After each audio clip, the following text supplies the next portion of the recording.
Deus me amou, me escolheu,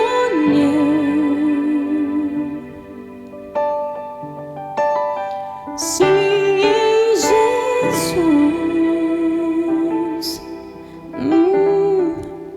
me conheceu,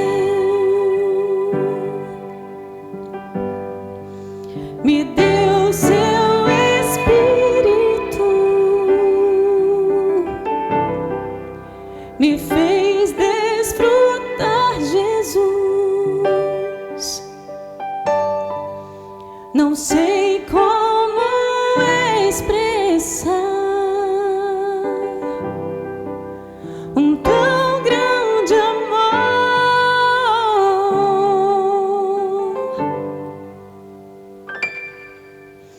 por Deus. Aqui eu sim vou viver.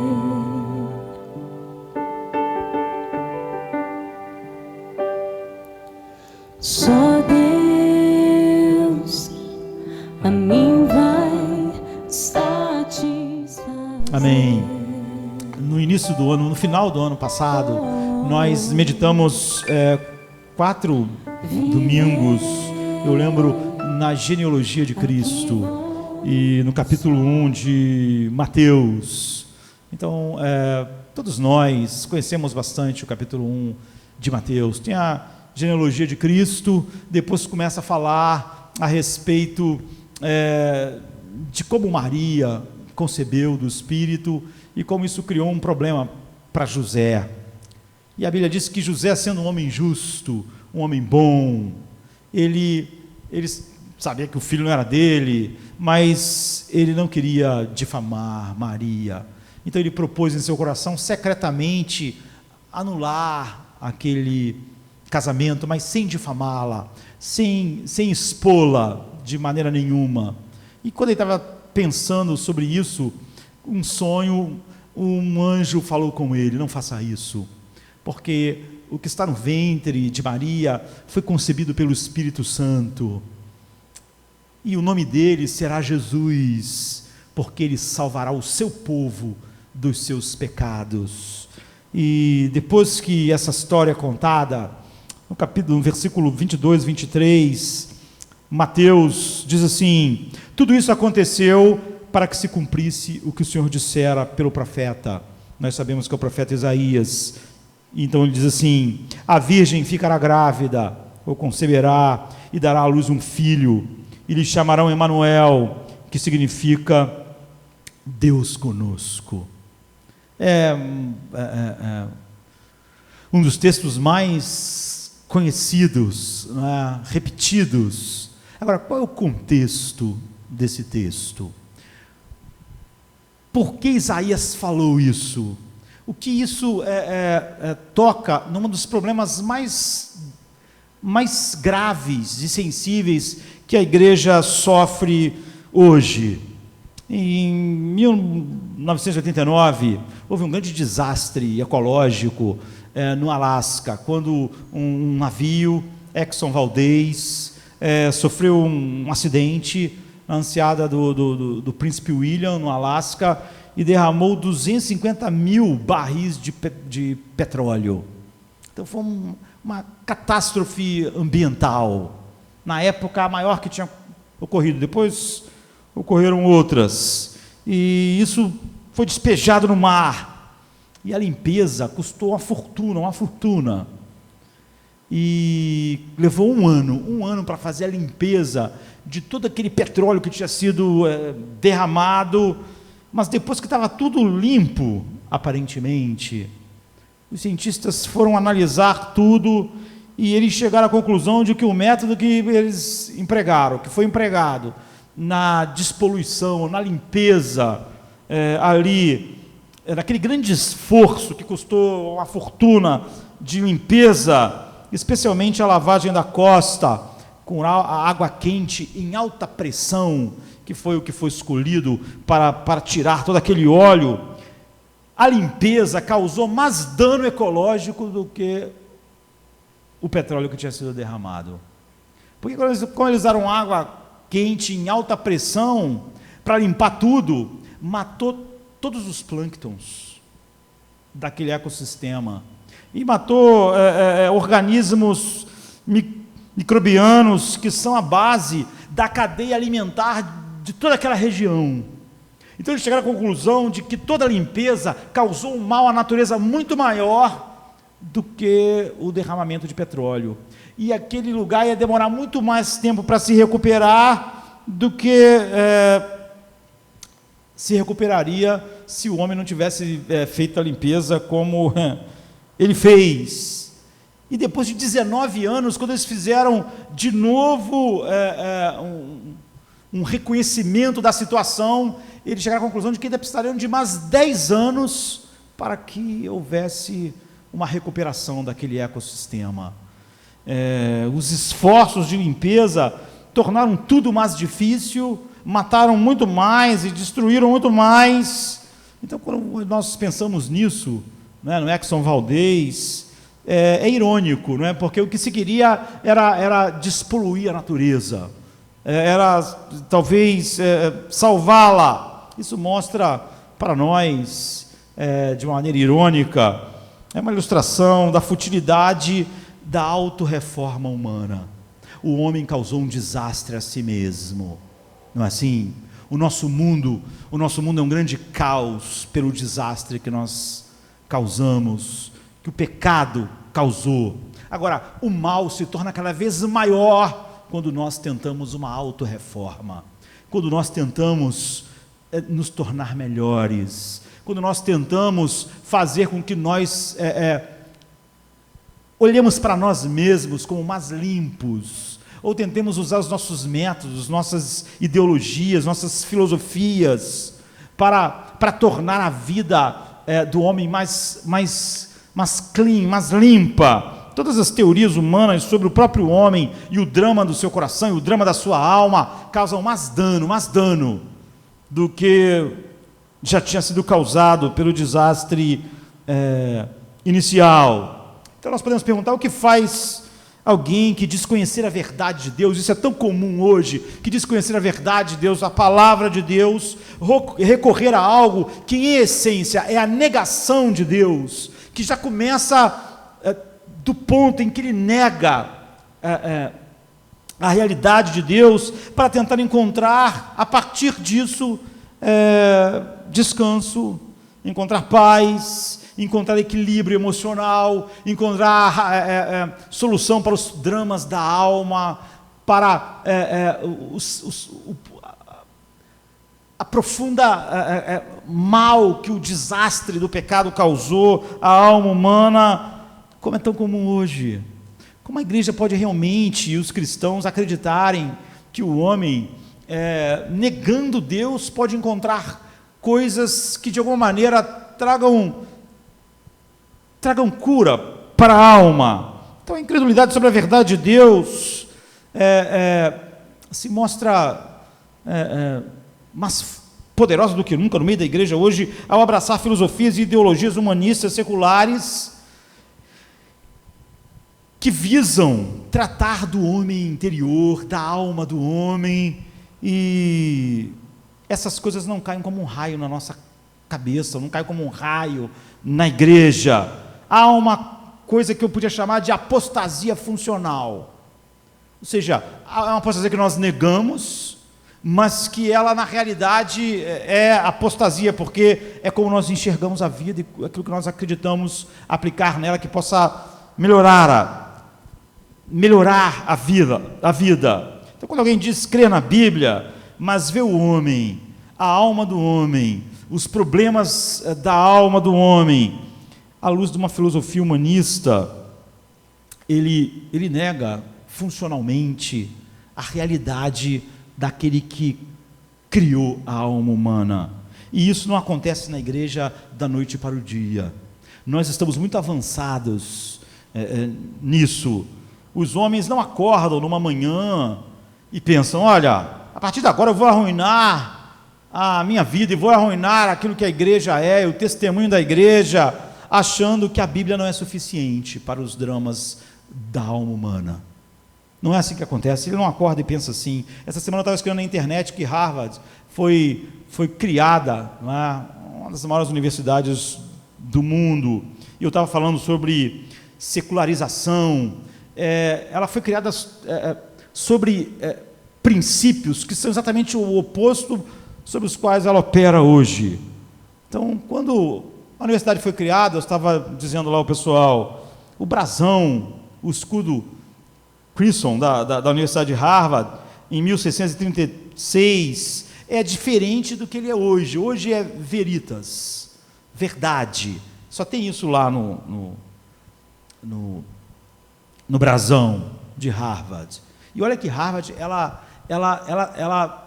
uma das coisas que ela mais gosta é manter a tradição, por causa da sua antiguidade, né? Por causa da sua história, mas isso ela não manteve. Lá estava no brasão, na inauguração e durante muito tempo, Veritas pro Cristo et Ecclesia, ou seja, verdade para Cristo e a igreja. Foi baseado nisso que Harvard foi fundada. Não é? Hoje, quando você olha, o que aconteceu com a igreja no brasão? O que aconteceu com Cristo? Então, ironicamente, Harvard se orgulha da sua história, do seu passado, mas o escudo Crimson, o logotipo da universidade, que mostra a sua identidade, algo que ela gosta tanto de mostrar, sofreu essa mudança significativa. Não tem nada a ver mais com aquilo que foi fundado em 1636. E quando as pessoas olham para a secularização de uma universidade, as pessoas pensam que triste, que horrível, como isso aconteceu. Mas o que eu percebo, e as pessoas falaram tanto isso lá, mas é que as pessoas não percebem que elas, muitas das vezes, que estão achando horrível, são tão secularizadas quanto Harvard. E o processo foi exatamente o mesmo. Em 1646, as regras e preceitos de Harvard para os seus alunos diziam assim: o fim e o propósito da vida e estudo do aluno é conhecer a Deus e a Jesus Cristo, que é a vida eterna, o único fundamento de todo conhecimento e aprendizagem verdadeira. Então, a secularização sempre acontece aos poucos. A Harvard não foi fundada com esse lema, com esses preceitos, e de uma hora para outra alguém acordou de manhã e disse assim: vamos acabar com tudo isso e vamos botar só veritas, só verdade, nada de Cristo, nada de igreja, nada de Deus sendo a base do verdadeiro conhecimento. Não foi assim. É uma erosão, não acontece do dia para a noite. O liberalismo entra, aquelas coisas que são Cristo e este crucificado começam a ser tirados, você começa a colocar no lugar da sabedoria de Deus o humanismo secular, você diz que o social é mais importante e é o importante, e o mundo todo não vai discordar, e o evangelho vai se esvaindo, e agora o brasão de Harvard só tem veritas, não tem mais Cristo, não tem mais igreja, como a maioria das igrejas hoje. Mas isso não é verdade sobre a igreja, isso é verdade sobre as pessoas, sobre as mentes das pessoas. Você pode ser secularizado e você não percebe, porque é esse processo. Então, os puritanos que fundaram o colégio achavam que era totalmente impensável separar Deus da academia, Deus do verdadeiro aprendizado. Mas o que aconteceu é que Cristo não está mais lá, nem nada no que diz respeito à igreja. Pelo contrário, há coisas anticristo e totalmente anti-igreja em Harvard. E se há ainda no brasão dela verdade, não é a verdade segundo Deus. É simplesmente o eco da mente humana. Então a incredulidade, ela acontece sempre como uma erosão, queridos. É lento, é como a água congelando. A água não está em estado líquido e de repente congela, ela vai congelando lentamente, ou é como uma tubulação que é corroída lá dentro da sua parede, lentamente.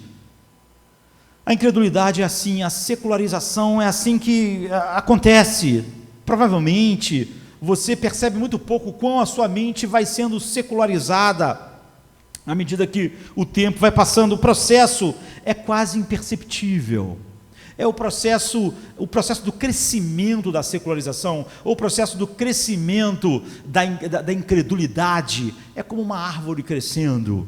Você nunca vê a árvore crescendo, a árvore cresce, não é? Mas você nunca está olhando para uma árvore e diz, ih, cresceu ali, ó, deu uma crescida agora. Enquanto eu estava olhando, eu vi que subiu um pouco. Você nunca vê, a sensação que você tem é que a árvore não cresce, você fica olhando o dia inteiro, esse troço não cresce, mas quando passa uma semana, 2 semanas, 3 semanas, 2 meses, você diz, isso está maior, isso cresceu, não é? O crescimento vegetal é assim. Então os corações endurecem assim, as mentes endurecem assim, em milhões de minutos, em muitos punhos cerrados, dentes cerrados, em muitos desapontamentos, muitas aflições, que não são processados como um filho de Deus. No mundo, como eu estava mencionando no momento do louvor, que Agostinho disse, o mundo, você espera alguma coisa do mundo? O mundo não só está condenado à morte, ele está velho. Sabe quando você está velho, que a coluna dói, tem problema no rim, no fígado, não é, Léo? E você tem problema em todo lugar, e você fica até assim de fazer check-up, porque tu sabe que vai achar coisa assim. Os médicos vão olhar e vão falar, olha, você vai ter que fazer essa dieta, você tem que fazer aquilo, e você vai assim, sabe? Então você pensa que tu ouve coisas com determinada idade que você pensa que nunca ia ouvir. Eu lembro que uma vez eu estava saindo do hospital e o médico falou para mim assim, antes de me dar alta, olha só, esse negócio de ter alta já é engraçado, porque se você olhar um papel quando você entra no hospital, ele tem 3 opções lá no papel, quando você é internado.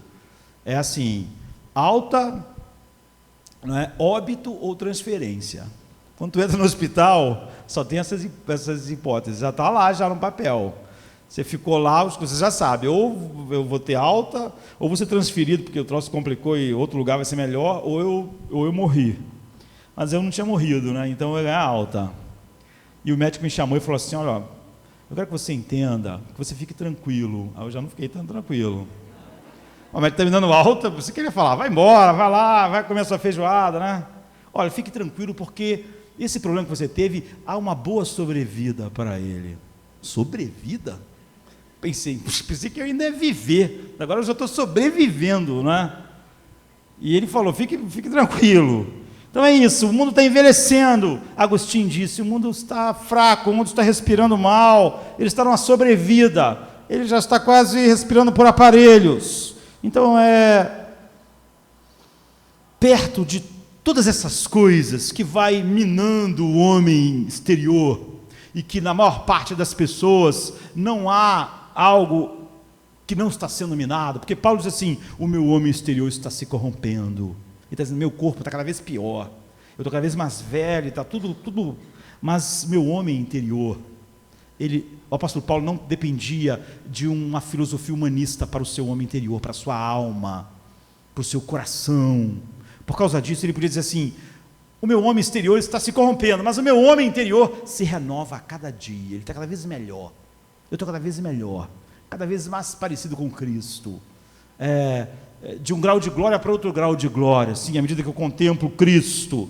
Então, no centro de tudo isso, que vai criando essa incredulidade, essa secularização, estão os medos e as ansiedades, que infelizmente nós começamos a dar outros nomes, nos chamamos de síndromes, ou justificamos as ansiedades como se fosse assim, tipo uma gripe que nós pegamos, nós somos só uma vítima.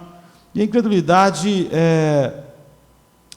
ela vai cimentando os nossos corações, endurecendo, e nós vamos chegando à conclusão de que a verdade de Deus pode ser boa, mas não é suficiente. Você nunca chega onde Harvard chegou, em que tirou Cristo, tirou tudo, mas você começa a achar que não é suficiente. O Evangelho é bom, mas não é suficiente. Cristo mas não é suficiente. Você não pode dizer assim, o meu homem interior está cada vez melhor. Pelo contrário, você pensa, não é suficiente para o homem interior, não é suficiente para a alma, não é suficiente para a minha psique, assim, para a psicologia da minha vida. E o medo, queridos, o medo gera mais medo. É a única coisa, o medo ele só pode reproduzir ele mesmo, assim. Como nós só podemos ter filhos, seres humanos. O medo gera medo, a ansiedade gera mais medo e vai nos arrastando contra a dor e contra outro desapontamento. E como o mundo, nós também estamos envelhecendo, e essa defensividade quase que garante o próximo desapontamento. Porque como nós não estamos prontos para a realidade, a Bíblia está toda hora dizendo para nós, não fiquem espantados quando várias provações e aflições chegarem na vida de vocês, ou seja, estejam esperando, é isso que vai acontecer. Ou Jesus diz, no mundo tereis aflições, em mim vocês vão ter paz, mas no mundo vocês não vão ter. Se vocês estão esperando alguma paz vinda do mundo, não vai ter. Vocês, no mundo, aflições, em mim paz. Esperem sempre isso, Jesus diz, sempre mais aflições vinda do mundo, e mais paz vinda de mim. Mas as pessoas se surpreendem, porque elas não estão esperando isso.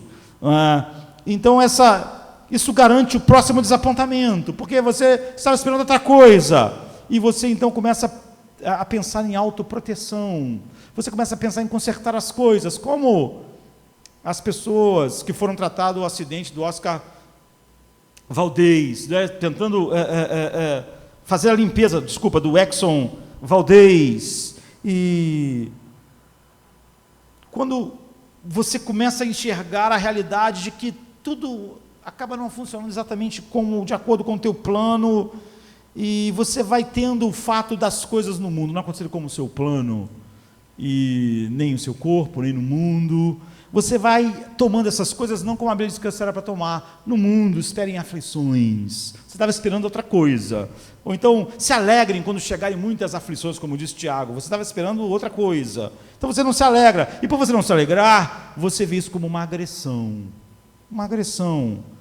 E tudo está indo errado. Tudo está se afastando. Nada está indo exatamente de acordo com como você planejava. De alguma forma você acreditava que as coisas deviam ser como você planejava, e rapidamente essa mentalidade aterradora e defensiva é projetada para tudo e para todos. Então, eu penso que o que acontece é que à medida que isso vai se multiplicando, nós nos colocamos na nossa posição, e porque nós pensamos de um jeito, nós achávamos que todo mundo devia pensar como nós, e nós achávamos que as situações, o mundo, a maneira com que as pessoas deviam reagir, como nossa cidade devia ser como nós queríamos, a escola, o trabalho, o nosso casamento, as nossas relações, e como as coisas não saem exatamente como nós achávamos que devia ser, nós vamos tomando essas coisas que não são como devia ser, como agressões, e nós vamos ficando ansiosos, nós vamos sentindo medo, nós vamos realmente querendo corrigir as coisas com ferramentas que não são adequadas, que causam mais dano, como as pessoas que tentaram despoluir o Alasca naquele acidente. Então, há um homem na Bíblia, Acais. Eu podia dizer que, se você pudesse dizer assim, igual as pessoas gostavam de colocar Alexandre o Grande, nós poderíamos chamar Acais, que era um rei, de Acais o ansioso. E você pode dizer assim, olha, as minhas ansiedades, elas têm determinados motivos. É inútil. Nós vamos ver, você querer encontrar uma desculpa. Então, você pode pensar assim, que tipo de homem, que tipo de ser humano queima seu próprio filho? Que tipo de homem faz isso? Apesar de que a gente vive num mundo em que a maior quantidade de assassinato que existe são de pai e mãe que decidem matar seu filho no ventre. Então, nós não podemos nos espantar como se as pessoas no passado fossem pessoas muito estranhas ao que os homens são hoje. Milhões morrem abortados hoje. Mas que tipo de homem queima seu próprio filho no fogo? Que tipo de homem faz isso? Eu vou dizer, um homem aterrorizado, sabe? Um homem escravizado pelo medo, escravizado pela ansiedade, querendo controlar o mundo. Ele não está vendo que o mundo está envelhecendo e vai morrer, e ele não está olhando para Cristo dizendo, no mundo você vai ter aflição, de mim paz. Se você quiser a paz do mundo, você vai ter ansiedade, medo e desespero. Não, Acais não era assim. Acais se tornou rei de Judá quando ele tinha 20 anos. É verdade que ter 20 anos e ter que governar uma nação não é fácil, principalmente naquela época, em que você não ia ficar só discutindo coisas, não é? Todo mundo queria devorar todo mundo da maneira mais literal possível. Então, se você olhar a vida de Acais, a partir de 20 anos, quando ele assumiu o trono, o que você vai ver nele, o que você vai ver caracterizando ele, é medo e ansiedade. Isso está lá o tempo todo, pavor, insegurança, de forma maciça. Por causa disso, por causa dos seus medos, a Bíblia diz, ele caminhou no caminho dos reis de Israel. Porque quando você sente medo, você quer fazer alguma coisa a respeito, não é assim? E ele criou imagens de metal, de balins, ele sacrificou e fez oferendas nos altos e nas colinas, e sobre cada árvore verde, a Bíblia diz. Como Harvard, que se secularizou totalmente, como as nossas mentes, que se você não estiver atento, você nem vai perceber o quão secularizada ela está, ou secularizado você está.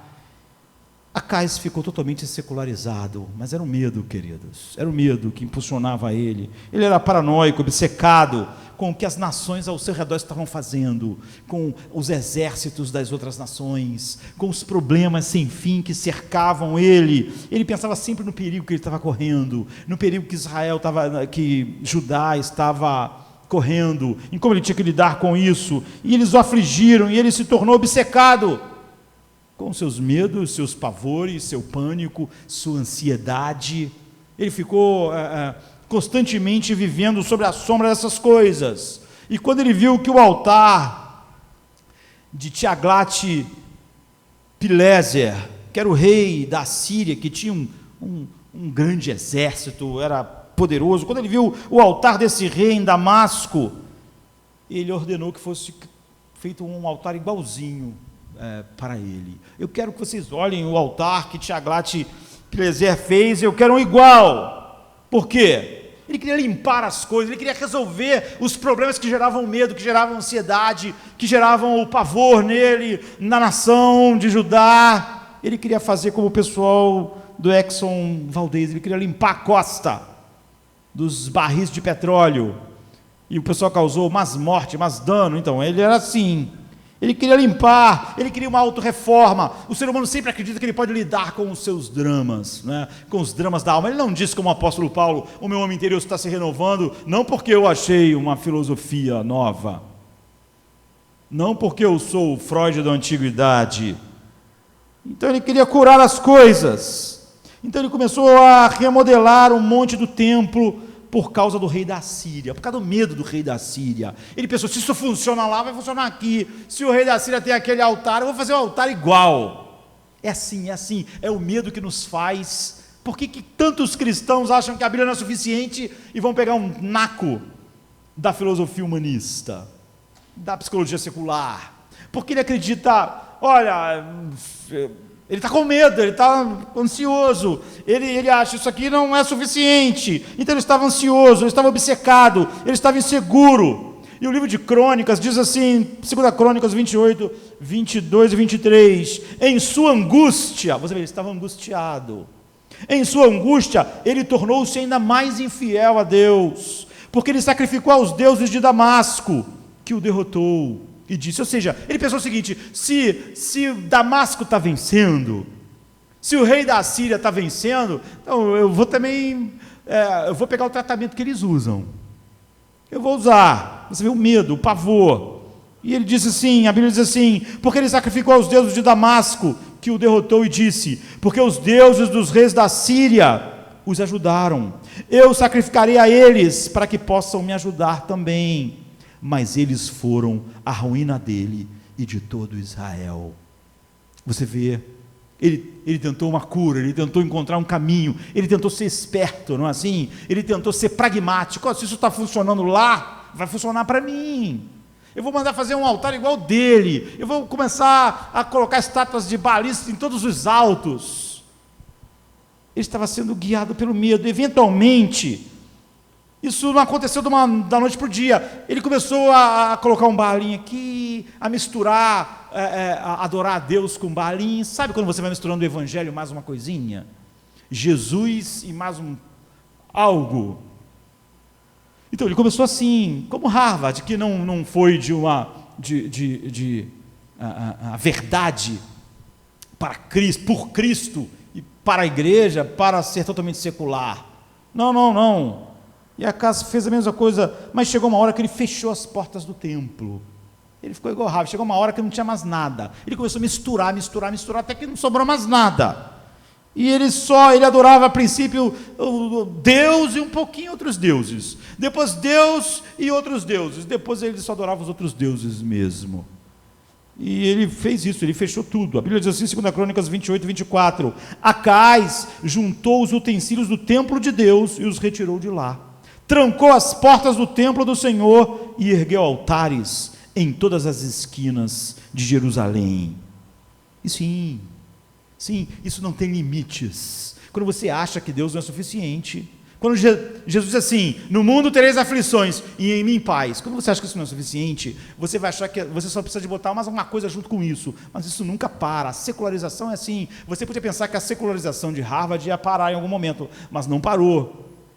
Isso não para, é uma erosão, continua. E sim, ele chegou então a oferecer os seus filhos a Moloque, queimando os seus filhos diante desse Deus. A Bíblia diz assim, queimou sacrifícios no vale de Ben-Hinom, e chegou até a queimar seus filhos em sacrifício, imitando os costumes detestáveis das nações que o Senhor havia expulsado diante dos israelitas. Essa é a lógica trágica e ansiosa que a ansiedade e o medo trazem aqui.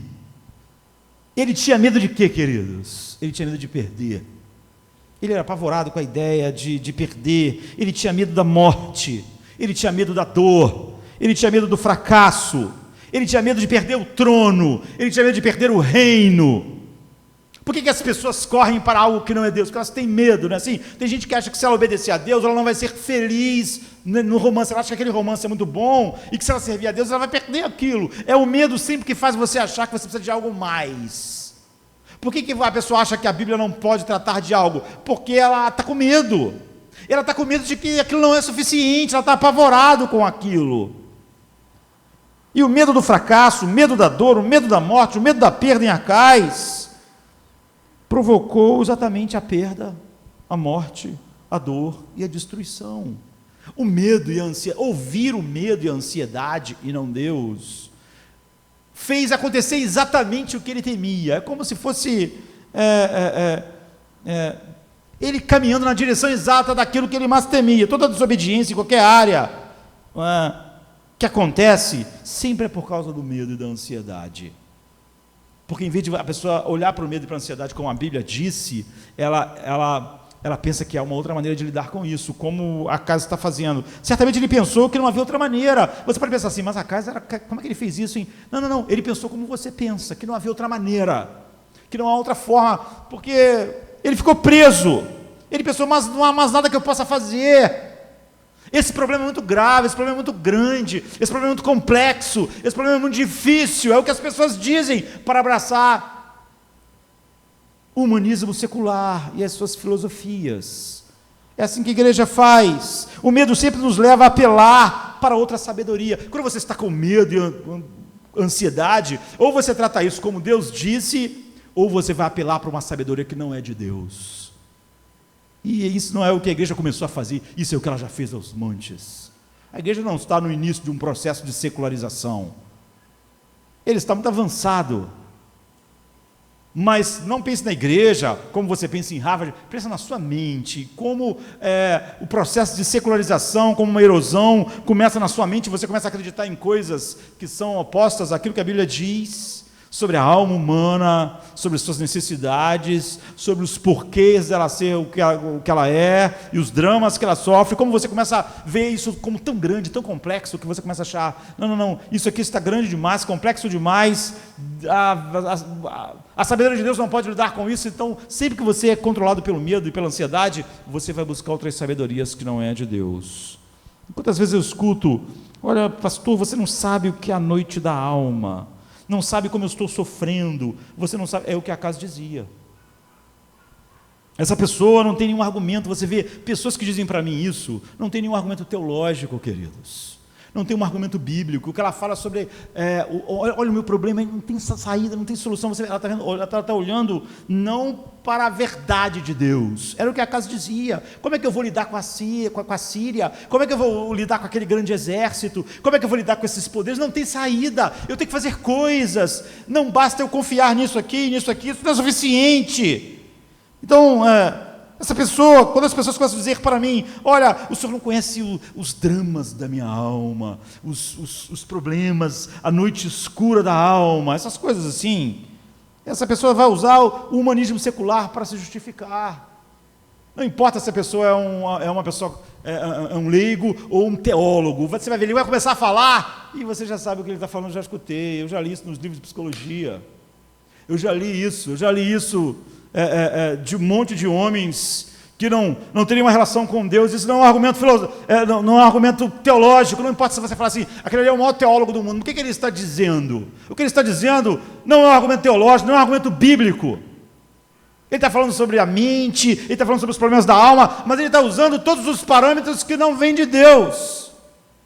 É inútil, porque ele não tem nenhum argumento bíblico para o que diz, a não ser o próprio medo, a não ser a própria aflição, a não ser a própria angústia, a não ser a própria noite da alma. Você não conhece a minha noite da alma? O que a noite da alma vai te ensinar, meu amigo? O que o teu medo vai te ensinar? O que a tua angústia vai te ensinar? Você viu Acas, por exemplo? Quanto mais angustiado ele ficava, mais ele se afastava de Deus, da sabedoria de Deus, porque ele ouvia. Ou então as pessoas começam a apelar para outros homens, né? Porque você não sabe que aquele homem tal, que foi muito usado por Deus, ele sentiu isso e aquilo, e daí? E daí? Davi adulterou. Não justifique os seus problemas de adultério, porque Davi, um grande homem, adulterou. Isso só mostra que eles eram homens que precisavam ser tratados pela verdade de Deus também. Não justifique a sua falta de fé, porque Tomé disse isso, disse aquilo, isso é ridículo. Isso não é argumento bíblico. Isso não é a verdade de Deus para nós. Então Acas podia dizer, você, pastor Josemar, ou você, irmão, você não sabe o que é a tensão de ser um rei com 20 anos. Você não sabe o que é a noite da alma de um rei, quando ele deita na sua cama e sabe que os sírios têm um exército de milhares de pessoas armadas. Como é que eu posso ter paz? Como é que eu posso ter tranquilidade? Como é que eu posso confiar? Como é que eu posso não ter um ataque de pânico? Como é que eu não posso não ter um ataque de ansiedade? Você está falando isso porque você não é rei, porque você não tem 20 anos de idade, ou 20 e poucos anos de idade, porque você não tem que chefiar uma nação. É o que Acas diria. Eu sou um rei com grandes inimigos. Você não sabe o que é isso. Nunca vai saber. Você não sabe o que... Eu até imagino assim, tipo ele dizendo assim, você não sabe o que é a solidão do trono. As pessoas gostam dessas coisas poéticas assim, né? Você não sabe o que é a solidão do trono, das tomadas de decisão. Eu fico agoniado, eu fico nervoso, eu fico ansioso. Você não sabe. É como se tudo fosse muito complexo. E foi um momento assim, quando o rei do Reino do Norte, de Israel, e o rei da Síria se uniram para atacar Jerusalém, que o coração de Acas piorou, não é? Em sua agonia. E a Bíblia diz algo... Você vê, é verdade, agora o rei da Síria se juntou com o rei de Israel. Mas a Bíblia diz algo assim em Isaías 7:2: e o coração de Acas e o coração do seu povo tremiam, como as árvores da floresta tremem diante do vento. É assim que ele estava. Você vê alguém com medo? Você vê alguém com pânico, com ansiedade? Então, olha que descrição de Isaías. O coração de Acas e o coração do povo tremiam como as árvores da floresta tremem diante do vento. Você vê, quando o vento balança as árvores, a árvore não oferece nenhuma resistência, ela balança, treme. Isaías está dizendo, é assim que estava o coração deles. Eles estavam apavorados, eles estavam cheios de medo. E isso foi pânico. Mas não é só pânico, você vê que é pânico praticado, é ansiedade praticada, é medo praticado. É você praticar todo dia o seu medo, praticar todo dia a sua ansiedade. E o medo, a ansiedade, era o velho amigo de Acas.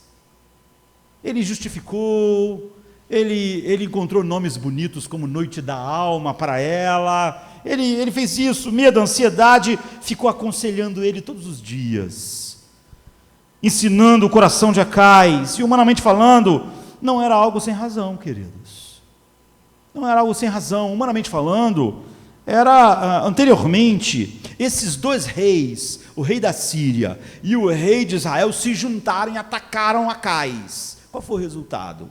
A Bíblia diz assim, em 2 Crônicas 28, os arameus os derrotaram, mas diz antes que Deus entregou-os nas mãos do rei da Síria. Por quê? Por causa disso, por causa dessa secularização. E ele diz assim, os arameus o derrotaram, fizeram muitos prisioneiros entre o seu povo e os levaram para Damasco. Israel também lhe infligiu grande derrota. No único dia, Peca, filho de Remalias, matou 120.000 soldados corajosos de Judá. É isso que, você vê, Acais, ele não está lutando contra moinhos de vento, ele já tinha sido atacado por esses reis, 120.000 soldados, guerreiros. O que é isso? É 12 maracanãs lotados de guerreiros, tudo mortos no mesmo dia. São essas coisas que Acais viu. Durante anos ele tinha alimentado o seu medo, sua ansiedade, tinha sido aconselhado por eles, e ele, por causa disso, a Bíblia diz, Deus foi entregando ele os seus medos. Os seus medos se autorrealizavam, assim, sabe? Você vê, num dia só, Peca e o filho de Remalias mataram 120.000 soldados corajosos. Você entende? Esse mundo é um lugar aterrorizante. O mundo de Acais era aterrorizante. Nenhum de nós pode dizer, Acais vivia no mundo fácil. Não, não. E Jesus disse, no mundo vocês vão ter aflições. O mundo de Acais era um mundo aterrorizante, o terror acontecia, a tragédia atacava, as coisas estavam terrivelmente erradas. Você pode dizer como Acais, como você pode não ter medo? Como você pode não ficar ansioso, etc, etc. Muitos cristãos fazem a mesma pergunta, e eles abraçam os mesmos caminhos absurdos de Acais. Você vê, Acais levantou Baalins, Acais levantou altares, Acais fechou o templo, Acais pensou que era Deus mais os Baalins, depois mais Baalins e menos Deus, depois só Baalins, porque ele era dirigido pelo medo e pela ansiedade, e ele achava que o homem tinha saídas, recursos, e ele era aconselhado e ensinado pelo seu medo. E quando você é aconselhado pelo seu medo, quando você é aconselhado pela sociedade, quando você é aconselhado pela noite da alma, você vai pegar qualquer coisa que alguém diga, isso aqui, olha, melhora, isso funciona, isso vai te ajudar, você vai pegando tudo. Foi o que Acais fez, e você não vai se apegar à palavra de Deus, porque a maior parte dos cristãos hoje são como Acais, ou como aqueles teólogos que estão falando lá, mas não estão mais falando sobre teologia bíblica, estão só repetindo o que o mundo já fala, só estão entrando em sincronia. Mas a verdade, que eles insistem em aparecer, eu posso negar, você pode negar, nós podemos dar nomes bonitos como Noite da Alma, a verdade é a verdade. Então o Senhor enviou o profeta Isaías a Acais, para falar com Acais, e ele disse, diga a ele, Deus disse, tenha cuidado, acalma-te, não tenha medo, nem desmais de ansiedade. Você vê, Deus não está sendo o que as pessoas hoje esperariam que Deus falasse. Que o teu coração não desanime por causa do furor destes restos de lenha fumegantes, Rezim, a Síria e o filho de Remalias. Isaías 7,4. Eu estou dizendo, não desmaie de ansiedade, não fique apavorado. Você está desmaiando de medo. Não fique assim diante de Remalias, nem desses homens que se juntaram, eles não passam de lenhas fumegantes. E novamente Deus disse a Acais, peça um sinal, Isaías 7,11, ao Senhor teu Deus, que seja profundo como o inferno e alto como o céu. Mas Acais não fez isso, queridos, como a maior parte das pessoas hoje, como aconteceu em Harvard, como acontece nas igrejas, o medo e a ansiedade o fez crer que Deus, a verdade de Deus, as pessoas podem achar poético Jesus dizendo, vinde a mim quem está cansado e sobrecarregado, eu vos aliviarei, e eu vou dar descanso à vossa alma, mas elas não acreditam nisso, Elas não acreditam nisso. Elas vão dizer, mas no meu caso, é o que Acaz dizia, você não vê o meu caso? Você não vê o rei da Síria? Você vê que o meu caso é diferente? Então Isaías disse, ouçam agora, descendentes de Davi, porque eles insistiram em ouvir o medo, insistiram em ouvir a ansiedade. Capítulo 7, verso 13, Isaías diz assim, ouçam agora, descendentes de Davi, não basta vocês abusarem da paciência dos homens, vocês vão abusar da paciência de Deus também. Vocês estão abusando da paciência de Deus com o medo de vocês, com a ansiedade de vocês. Você vê, a Bíblia não trata o medo, a ansiedade, o pânico, o medo da vida, o medo da morte, o medo de tudo desmoronar, o medo, não trata disso como uma gripe que você pega. Deus diz, você está abusando da minha paciência. Está abusando. Você diz lá nos seus cultos que eu sou maior, que eu sou grande, que eu criei o mundo do nada, que eu sou o Deus Todo-Poderoso, mas você abusa da minha paciência, porque essas coisas que são restos de madeira queimada, foi como ele chamou o rei da Síria e o de Israel, você tem um temor real deles e não tem de mim. Será que não basta? Ouçam agora, descendentes de Davi, não basta vocês abusarem da paciência dos homens, também vão abusar da paciência do meu Deus. É Isaías que está dizendo, vocês vão abusar da paciência do meu Deus. Creia, queridos, a ansiedade faz isso, o medo faz isso, você abusa da paciência de Deus.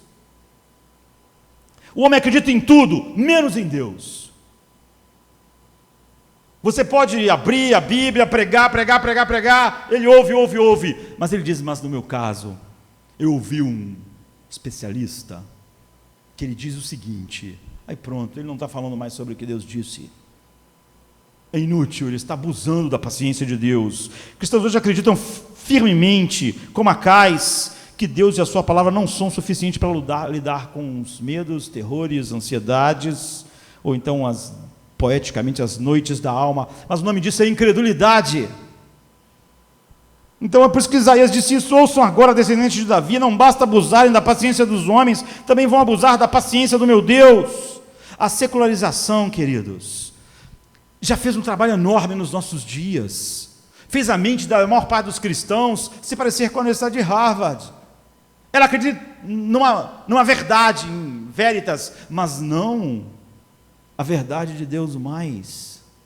Ela acha o suficiente. Acaz, como esses cristãos, praticou a sua incredulidade, ele praticou a ansiedade, ele praticou o medo por anos, até chegar à conclusão, Deus não pode lidar com isso, mas eu vou encontrar caminhos, e os homens vão encontrar caminhos, como as pessoas que tentaram limpar lá o acidente e causaram morte, porque ele nutriu os seus medos, com suas desculpas, com as suas racionalizações, dando outros nomes, como eu digo que as pessoas gostam de dar, noite da alma. Seu coração não podia ouvir a oferta de Deus como algo que o confortasse. Então, o que passou na cabeça de Acaz? Quem sabe? Ele achou que a verdade vinda de Isaías era simplista demais. Isaías não entende. Quem dera Isaías entendesse, Isaías tem a cabeça fechada, ele pensa em Deus, na verdade de Deus, mas ele não entende que não é suficiente. Ele fica repetindo isso, Isaías, mas Isaías não entende. Isaías não entende a minha angústia. Isaías não entende o que é ser um rei, ele não entende as pressões, o medo, a noite da alma. Mas a verdade é que Acaz acreditava que a mão de Deus era curta demais para ajudar. Por isso Isaías está dizendo, você vai abusar da paciência do meu Deus. Ele ridicularizava a sabedoria de Deus para lidar com a alma que o próprio Deus criou. Isso é secularização, queridos. Você começa a acreditar na mente humana e cada vez menos na sabedoria de Deus. No início você só misturava elas, mas cada vez mais, porque elas não podem ser misturadas, porque elas são opostas, a mente humana é inimizade contra Deus, ela vai sendo tirada. Então você começa com veritas, procristos e et ecclesia, mas você vai parar.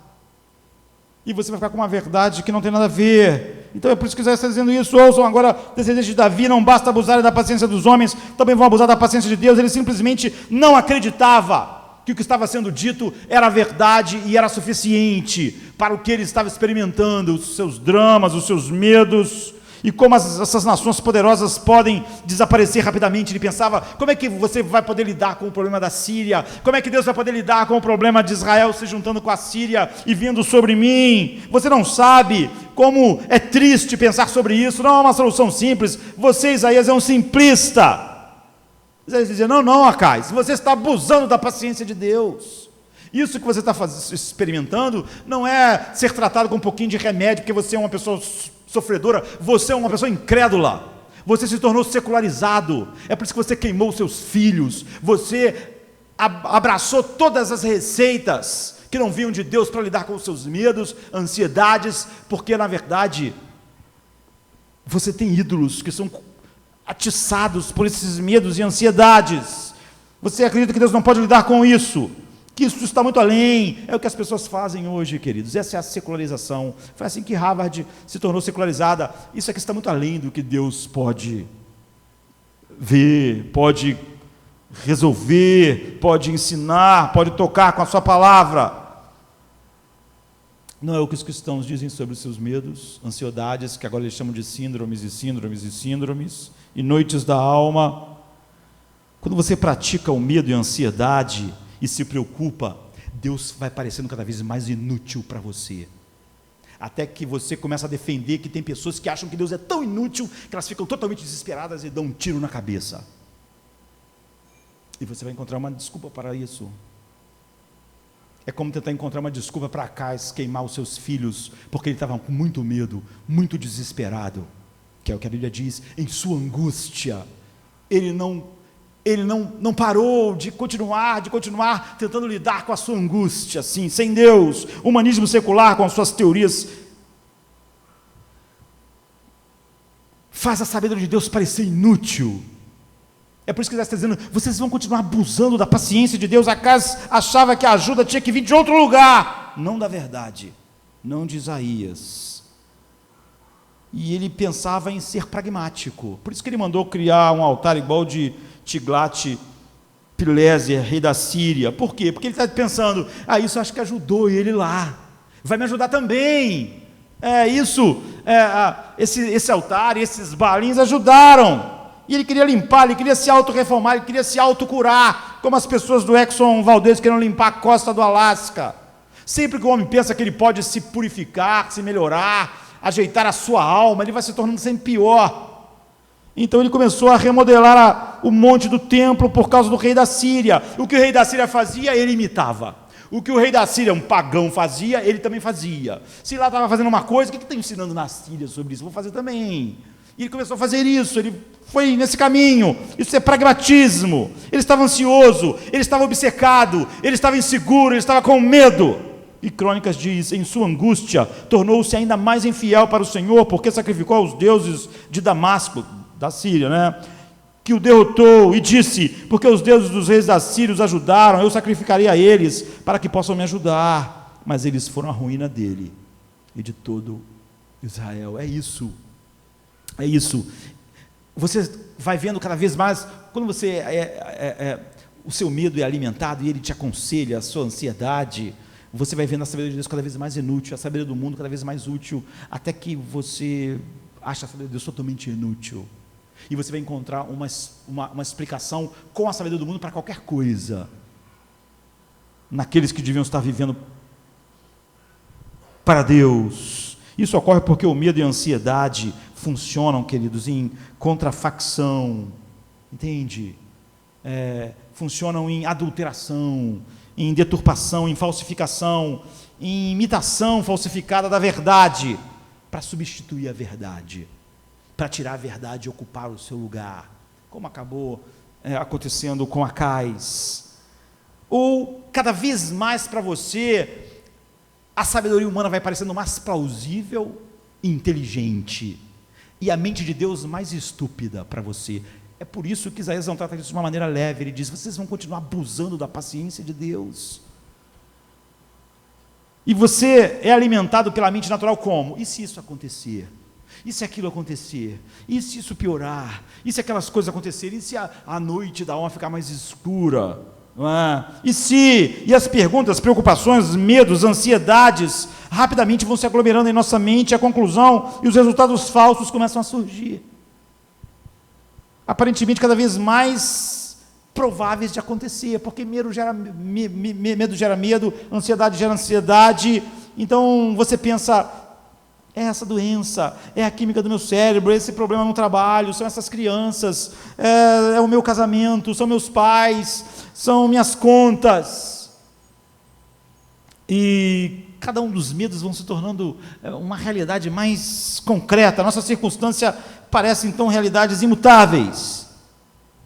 E quando a verdade chega, numa noite como essa, ou quando você está em casa com a sua Bíblia, você praticou tanto o medo, praticou tanta incredulidade, praticou tanto a ansiedade, que você se tornou impermeável à verdade.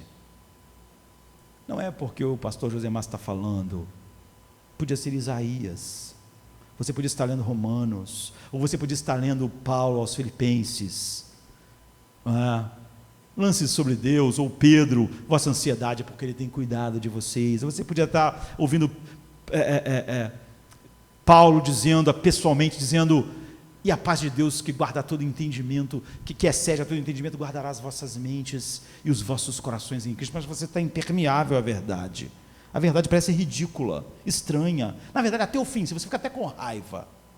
Mas quando vem alguém com a sabedoria do mundo e te diz isso aí, sabe o que acontece? Tem uma síndrome e você pensa, é isso, olha que sabedoria. É assim. Então não se espante com as coisas que Acás fez. Ele se secularizou, isso não aconteceu da noite para o dia, foi assim. Mas Deus escolheu Acás, esse homem perverso, esse homem endurecido, esse homem tolo, para ouvir para ser o primeiro homem a ouvir a solução de Deus para todo medo, toda ansiedade, todo pânico, todo desespero. Que hoje, inacreditavelmente, muitos dos que se dizem cristãos perderam, dizendo conhecer a própria realidade, que foi escutada primeiro por Acás do que por qualquer outra pessoa. Quando o medo, a ansiedade, a noite da alma caíram sobre ele, ele não podia ouvir, ele estava impermeável.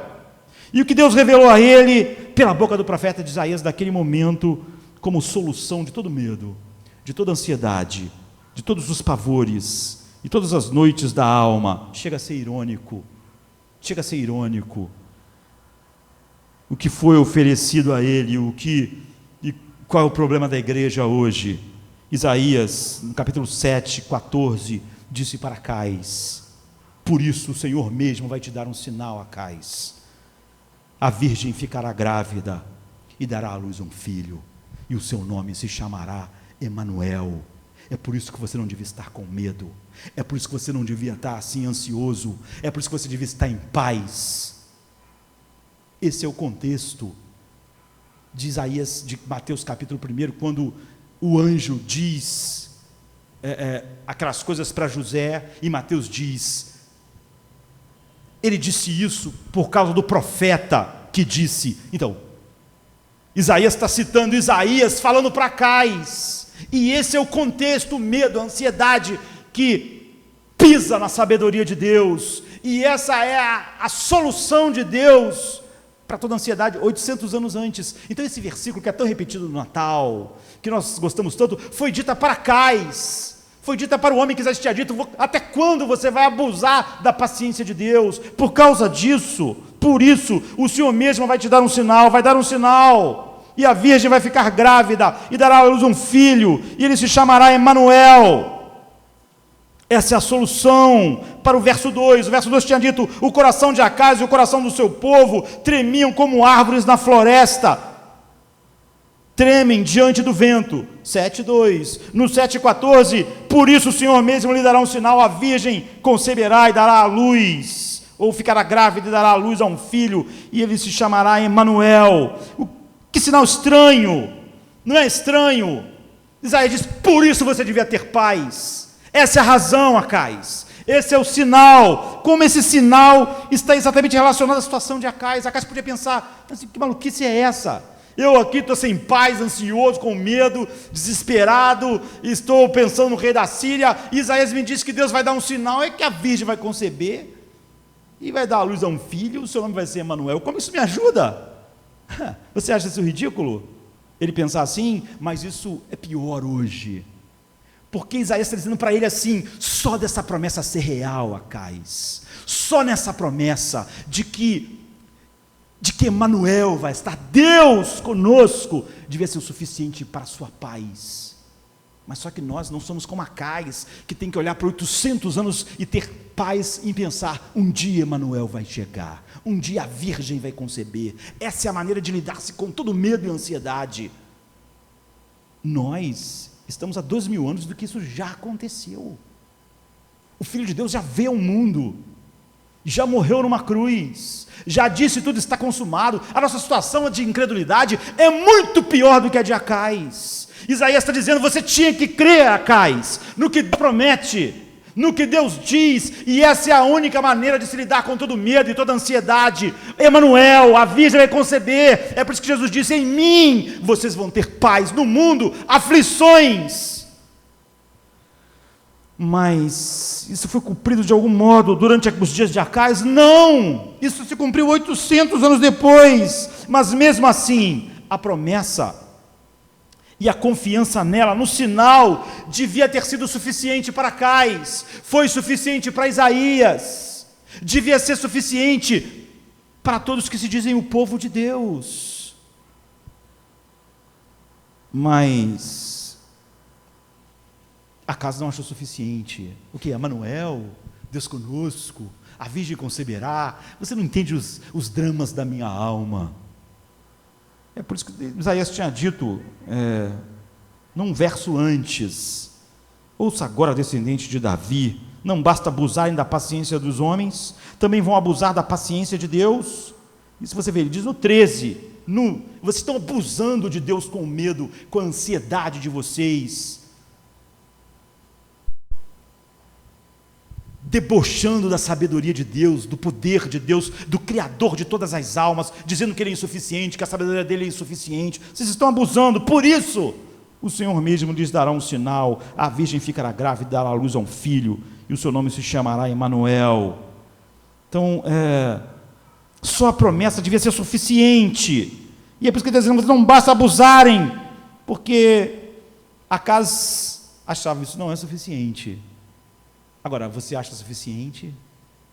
Ou você também diz, pastor, você não conhece os dramas da alma. Esse negócio, Emanuel não é suficiente. Isso não é abusar da paciência de Deus. Isaías não estava certo quando falou para Acais, até quando você vai abusar da paciência de Deus? Dizendo que o filho dele não é suficiente. Dizendo que o seu sacrifício perfeito não é suficiente. Dizendo que o príncipe da paz não é suficiente. Dizendo que Emanuel, Deus conosco, não é suficiente. O que é suficiente para você? O que sai da mente de um homem? Copiar os altares da Síria? Copiar a sabedoria do homem que cria esses altares? É isso que você acha sábio? É isso que você acha que vai lidar com a complexidade da sua alma? Mateus diz o que Isaías disse a Acais, que devia resolver todos os dramas, medos e ansiedades do coração. Já foi cumprido em Cristo. Por isso o Senhor mesmo lhes dará um sinal, e a virgem ficará grávida e dará à luz a um filho, e lhes chamará Emanuel. Acais foi o primeiro homem a ouvir essa verdade, entende? Foi o primeiro. Nós não só ouvimos, lá Mateus diz, como o profeta disse, isso foi para cumprir o que o profeta disse a quem? A Acais, quando ele estava abusando da paciência de Deus com os medos dele. E, no entanto, o sinal também é a resposta para todo medo, para o temor de Judá, e toda ansiedade e preocupação, que escraviza não só Acais, mas todas as pessoas. O que Deus está dizendo é que a solução não pode vir de vocês, a alma de vocês vai morrer com medo, pavor, a morte está chegando, o corpo de vocês está se deteriorando, vocês não têm capacidade, nem sabedoria para lidar com isso. É por isso que o mundo nos últimos anos, nos últimos 2 séculos, num século e pouco, abraçou 1000 sabedorias para a alma humana. Olhe para o mundo, olhe como as pessoas estão bem, olhe como ele é mais saudável, Olha como a alma das pessoas está bem, olha como os pais e filhos estão bem, a sociedade está bem, olha como tudo se resolveu, olha quão inútil tudo é, mas que tipo de sabedoria a igreja se apega? Ela não continua abusando da paciência de Deus, ela não continua agindo como Acais. As pessoas não acham simplista quando Isaías diz, olha, a virgem conceberá. As pessoas não acham simplista quando Jesus diz, a minha paz vos dou. Pessoas acham simplista, isso é simplista porque você não conhece a noite da minha alma. Essas pessoas abusam da paciência de Deus, elas abusam. Mas elas podem lá na internet ficar chocadas com a secularização de Harvard, mas ela é totalmente secularizada. Ela não percebe porque a secularização, ela é assim. Deus está dizendo, a solução não pode vir de nós, como o pessoal do Exxon Valdez, que tentou consertar o dano que eles criaram e causaram mais dano. Assim é o homem, quando ele tenta consertar os danos da sua alma, os danos que o pecado faz, e ele começa fazendo o quê? Chamando o pecado de síndromes, chamando o pecado de doença, chamando o pecado de problemas simplesmente não relacionados a Deus. E o mundo fazer isso é espantoso, mas quem se diz cristão é mais ainda. O que a Bíblia diz é o seguinte: a solução não pode vir de você. Se você acha simplista Emanuel, se você acha simplista o meu filho, você abusou da minha paciência. Esse é o meu plano eterno, feito pela minha mente eterna. Eu sou a paz que você precisa, eu sou a sabedoria que você precisa. Mas quando você diz que isso é simplista demais, a solução não pode vir de nós, é o que a Bíblia está dizendo. É por isso que Deus estava falando através do anjo com José: eu estou enviando meu próprio filho, Emanuel, Deus com vocês, para se cumprir aquilo que eu disse para Acais. Essa é a única maneira de lidar com o pavor da alma humana, com seus medos. Nós não podemos nos livrar dessa situação, queridos. Nós não podemos nos curar, nós não podemos nos consertar, nós não podemos nos salvar, nós não podemos nos proteger de todos os casos, de todas as ameaças. Você pode tentar, mas você não sabe se amanhã vai cair. Eu estava antes de vir para cá vendo o pessoal na televisão dizendo que tem uma estação espacial desgovernada, assim, que pode cair em qualquer lugar da Terra, inclusive aqui, agora. Você não pode lidar com isso. Você vai fazer o quê se a plataforma, se a estação espacial cair na tua casa amanhã? Você vai fazer o quê? Você pode não dormir hoje, porque você pode ficar preocupado, você pode ficar com medo, ou você pode dormir em paz por causa de Emanuel. Sim, entende? Você não sabe se uma célula cancerígena está se formando agora no seu corpo. Você pode ficar com medo, ansioso. Você não sabe se a sua esposa vai te abandonar, se o seu marido vai te abandonar, ou então se eles vão morrer, ou se o teu filho vai sofrer um acidente. Você não sabe, você não pode lidar com essas coisas. Você não sabe se vai morrer amanhã. Você não sabe se o médico amanhã vai dizer para você que você só tem 3 meses de vida. Você não vai saber, você não tem capacidade de lidar com nenhuma dessas coisas, e essas coisas não vão mudar. Jesus diz: no mundo terão aflições, em mim vocês vão ter paz. O mundo não vai mudar, ele não vai se ajustar, e você não pode lidar com ele. Talvez o elemento mais insidioso do medo seja o orgulho oculto no seu núcleo. Uma coisa é ter medo de altura, queridos, ou, sei lá, um pouco de medo de parto, um certo medo natural e humano de algum bicho. Mas outra coisa inteiramente diferente é nós sermos governados pelo nosso medo, a ponto de brincarmos com Deus de tal maneira, dizendo que Ele não é suficiente, Cristo não é suficiente, a palavra não é suficiente, meu problema é complexo demais, a noite da minha alma é escura demais. Isaías não entende, Paulo não entende, Pedro não entende, Jesus não entende, Deus não entende. O que você vai ouvir do profeta Isaías é: você não está cansado de brincar com a paciência dos homens, você vai brincar com a paciência de Deus. Você vai realmente dizer para Deus que o seu problema é complexo demais para o filho dele? Você vai dizer que o tudo está consumado? Não inclui isso aí. Você vai ser governado pelo medo, vai ser escravizado pela insegurança, pela preocupação, pela ansiedade. Pior, você vai fazer uma teologia baseada nele, como as pessoas estão fazendo, tentando encontrar uma maneira de justificar as ideias humanas ante Deus, como a suposta teologia, você vai tentar fazer isso. Nós podemos dar nomes poéticos, como Noite da Alma, mas isso não muda nada. Nós estamos nutrindo, sendo alimentados e dando nomes bonitos ao nosso medo, à nossa ansiedade. Esses hábitos são sempre um orgulho porque nós não queremos admitir que não podemos lidar com nada disso sobre a nossa vida, sobre a nossa alma. Nós queremos agarrar a segurança, nós queremos agarrar o controle, nós queremos agarrar a sensação de segurança. E se alguém nos prometesse que não ia acontecer nada, que meu lar estava seguro, que tudo estava seguro, que minha vida estava segura, que a vida dos meus filhos estava seguro, que a estação espacial não vai cair na minha casa, se você pudesse me afirmar todas essas coisas, então eu ia dormir em paz. Mas não existe ninguém que possa fazer isso por você. Porque isso tudo é sempre baseado na suposição de que nós podemos fazer algo para nos consertar, pelas nossas próprias teorias, filosofias e sabedorias, que são sempre inimigas de Deus. E você fica pensando, se eu conseguisse isso, eu ficaria bem. Esse é o pensamento, né? Se eu começasse, as pessoas dizem, você está com muitos dramas, olha, tem que começar a ter uma vida mais saudável. Aí dá vontade de perguntar, quem tem vida saudável não tem medo? Não fica assim, não tem isso? Então vou começar a correr amanhã. Nem sabia, né? Nem sabia que os atletas não tinham problema. Sabia, isso para mim é novidade. Quer dizer que se eu correr, me alimentar bem, vai passar? A vida saudável é importante. Você precisa tirar as férias. Eu não sabia que Paulo ficou em paz porque tirava férias. Não é? Foi bom ter descoberto isso. Mas na verdade é que não é assim, não é? As pessoas que têm vida saudável, elas continuam com os mesmos problemas. E quem está lá passeando também. Então as pessoas dizem, você tem que ter um pensamento mais positivo, tu tem que melhorar a sua autoestima. Que baboseira. Mas por que os cristãos ouvem isso?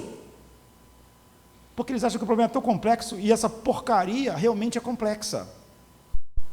Se eu conseguir a teoria do tratamento para a alma certo, se eu tiver um emprego diferente, se apenas eu me casar, ou se eu tiver um bebê, ou preencher o espaço em branco com a mais nova teoria, saída do humanismo secular, no seu novo compêndio de síndromes, então eu vou estar melhor, eu vou estar bem, então eu vou me sentir seguro, e eu vou ter estabilidade emocional. Mas não é verdade, nunca é verdade.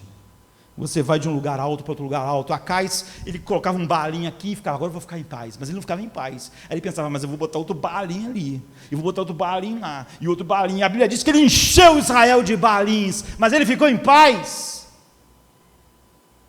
Acais, o ansioso, não ficou em paz. Ele estava escravizado pelos ídolos criados pela sabedoria humana, pelos substitutos de Deus para a necessidade e os problemas da sua alma, do seu coração. Você não pode convocar uma salvação, querido. Você não pode convocar um equilíbrio. Você não pode convocar uma paz. Você não pode convocar a paz que Jesus tinha quando estava indo como uma ovelha muda para o abatedouro.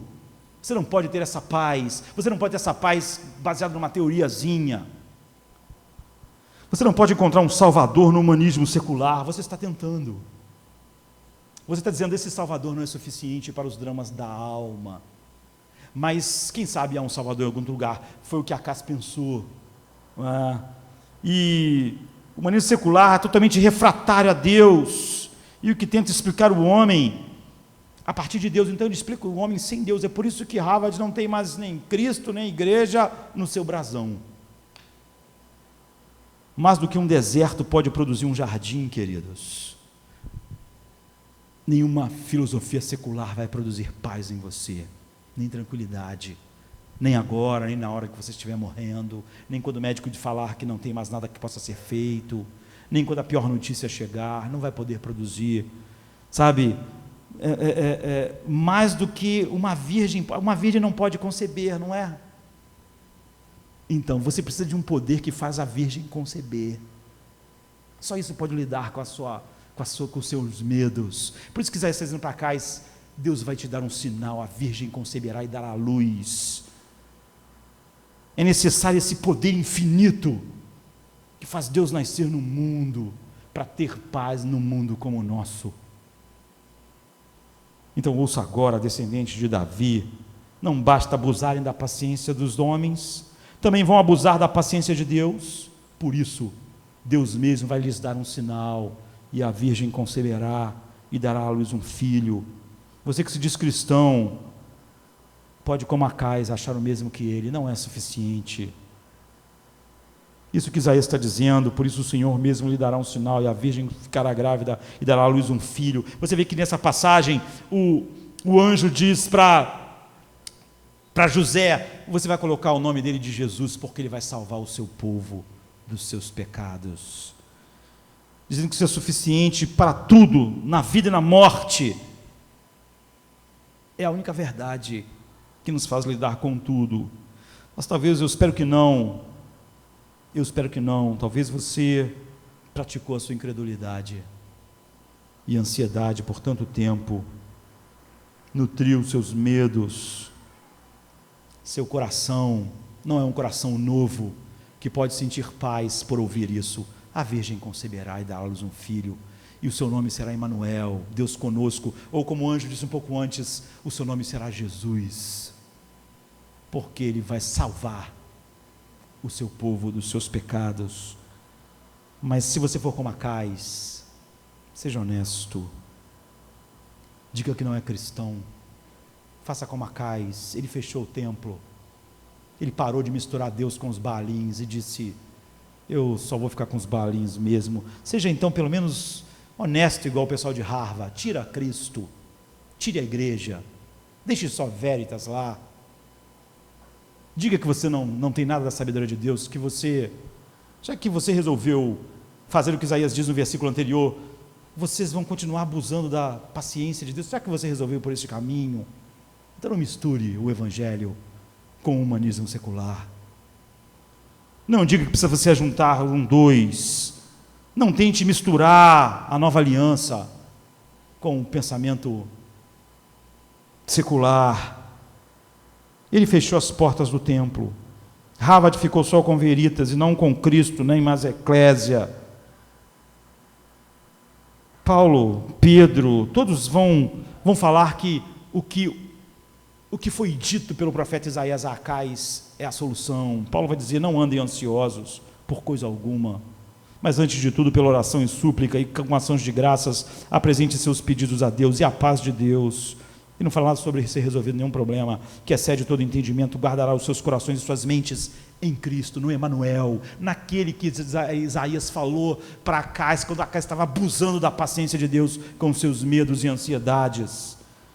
Dar graças a Deus por tudo que Ele é para nós em Cristo. O que Ele é para nós em Cristo? Cristo é Emanuel, Cristo é Deus conosco. Nós éramos inimigos de Deus, e em Cristo, a Bíblia diz, justificados pois pela fé, nós temos paz com Deus, e por isso nós podemos nos gloriar nas tribulações. Mas as pessoas usam até a doutrina da justificação para exaltar o fato de que o homem não tem paz. Isso é Acais no seu pior. É Acais misturando as coisas. Nós vemos que Acais não pôde ver que Deus conosco era suficiente. Acais achou que Isaías era um tolo, que Isaías era um simplista, que essa coisa de que o Senhor mesmo lhes dará um sinal e a virgem ficará grávida e dará à luz um filho, nunca ia poder lidar com seus medos. E sua resposta deveria haver sido o quê? Adoração, louvor. Ah, Deus comigo, Deus é a minha paz, Deus é Jeová Shalom, não é assim? A face de Deus brilhando sobre mim, Deus prometeu estar assim, mas Acais continuou malicioso, ansioso, duvidando, e achava que Emanuel era simples demais. Seu coração era duro, e em sua ansiedade e noite da alma, na verdade era o orgulho. Ele resolveu que tudo isso era insuficiente para ele, mas ainda assim isso continua sendo um sinal. É por isso que Mateus disse, quando Maria já estava grávida, a virgem está se cumprindo, a virgem concebeu e dará à luz a um filho, o seu nome será Emanuel. Nós precisamos que Deus venha a nós, queridos. Nós não podemos ir a Deus, nós não podemos lidar com o nosso problema, nós sequer podíamos lidar com o nosso problema indo a Deus. Nós precisamos de Deus conosco, nós precisamos de Emanuel, nós precisamos só de Emanuel e de nada mais. E se você acha que isso não é suficiente para a sua alma, não tome da Santa Ceia. Não misture Deus e o mundo. É por isso que no 13, Isaías está dizendo para Cais: vocês não estão cansados de abusar da paciência dos homens, vocês vão abusar da paciência de Deus. Por isso, por causa dessa insistência, Deus lhes dará um sinal, e a virgem vai ficar grávida e dará à luz um filho, e se chamará Emanuel. Mas se você, como a Cais, e achar que tudo isso é muito simplista, e você começar a falar sobre a noite da alma e blá blá blá blá blá, não tome da Santa Ceia, não brinque com o Evangelho. Se você não acha ele suficiente, se você não acha que Cristo é o que ele disse que é, se você acha que ele mente, não brinque mais com a paciência de Deus. Abrace o humanismo secular, veja o que ele pode fazer pela sua alma. Olhe para o mundo, veja o que ele pode fazer. Faça como Acais. Ele estava ansioso, ele estava obcecado, ele estava inseguro. A Bíblia diz: em sua angústia ele tornou-se mais infiel para o Senhor, porque ele sacrificou aos deuses de Damasco, porque ele estava angustiado e com medo, e o seu coração tremia como as árvores no vento. Então ele fechou as portas do templo.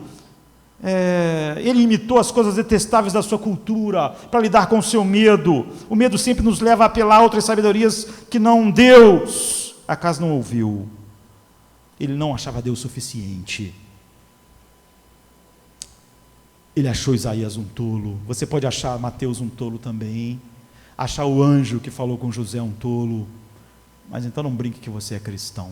Faça como Harvard, assuma que você é totalmente secularizado e que Cristo não faz nenhuma diferença, e que essa promessa maravilhosa, a virgem conceberá e dará à luz a um filho, que foi ouvida pela primeira vez pelos ouvidos de Acais, foi ouvido pelo teu ouvido como Acais ouviu, como algo insuficiente, como algo que não consegue compreender as complexidades da vida, e colocou Jesus nesse lugar, bem abaixo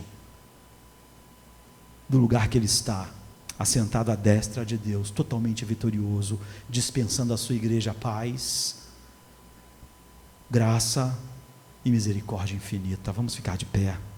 Deus me amou, me escolheu,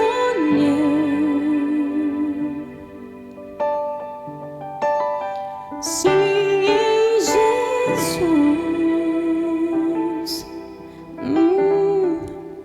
me conheceu, me deu seu Espírito, me fez desfrutar Jesus. Não sei como expressar um tão grande amor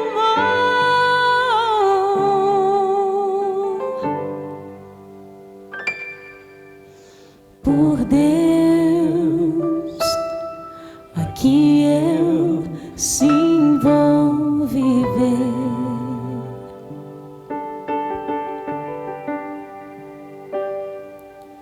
Só Deus, a minha